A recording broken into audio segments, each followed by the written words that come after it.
കോൺഗ്രസിലെ മുഖ്യമന്ത്രി ചർച്ചയിൽ കെ.സി. വേണുഗോപാലിനെ പുകഴ്ത്തി വെള്ളാപ്പള്ളി നടേശൻ. നിയമസഭാ തെരഞ്ഞെടുപ്പിൽ യു.ഡി.എഫിന് വേണ്ടി പിന്നണിയിൽ നിന്ന് എല്ലാം ചെയ്തത് കെ.സി. വേണുഗോപാലാണെന്ന് അദ്ദേഹം പറഞ്ഞു.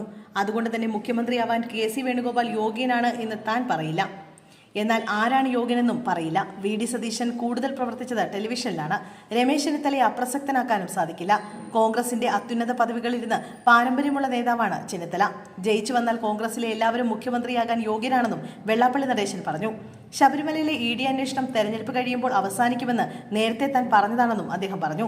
അവസാനം അന്വേഷണവും ഉണ്ടാകില്ല, സ്വർണവും ഉണ്ടാകില്ലെന്നും ഇടുക്കിയിലെ മുരിക്കാശ്ശേരിയിൽ വെച്ച് അദ്ദേഹം പറഞ്ഞു. മാധ്യമങ്ങൾ തന്നെ വല്ലാതെ വേട്ടയാടിയെന്നും കുഴപ്പിക്കാൻ നോക്കിയെന്നും അദ്ദേഹം കുറ്റപ്പെടുത്തി. പക്ഷേ അവരുടെ പണി എൻ്റെ അടുത്ത് നടക്കില്ല. പ്രായമുണ്ടെങ്കിലും നല്ല ബോധം ഇപ്പോഴും ഉണ്ടെന്ന് അദ്ദേഹം കൂട്ടിച്ചേർത്തു. വിദ്യാഭ്യാസ മേഖലയിൽ പുരോഗതി കൈവരിക്കാൻ കാലാകാലങ്ങളിൽ വന്ന ഒരു സർക്കാരും SNDPയെ സഹായിക്കുന്നില്ല. മുസ്ലിം ലീഗും കേരള കോൺഗ്രസും വോട്ട് ബാങ്കായി മാറി. ലീഗിനെ നയിക്കുന്നത് തങ്ങൾമാരാണെങ്കിൽ കേരള കോൺഗ്രസിന് പിന്നിൽ പിതാക്കന്മാരാണ്. ആത്മീയ ശക്തിയുടെ ഭാഗമായി അവരെല്ലാം നേടിയെടുത്തു.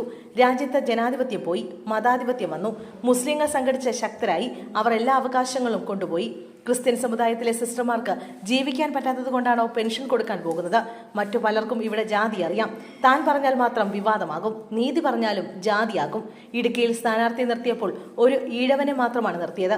CPM മണിയാശാനെ നിർത്തിയില്ല. നിർത്തിയിരുന്നെങ്കിൽ പുഷ്പം പോലെ ജയിച്ചേനെയെന്നും അദ്ദേഹം പറഞ്ഞു.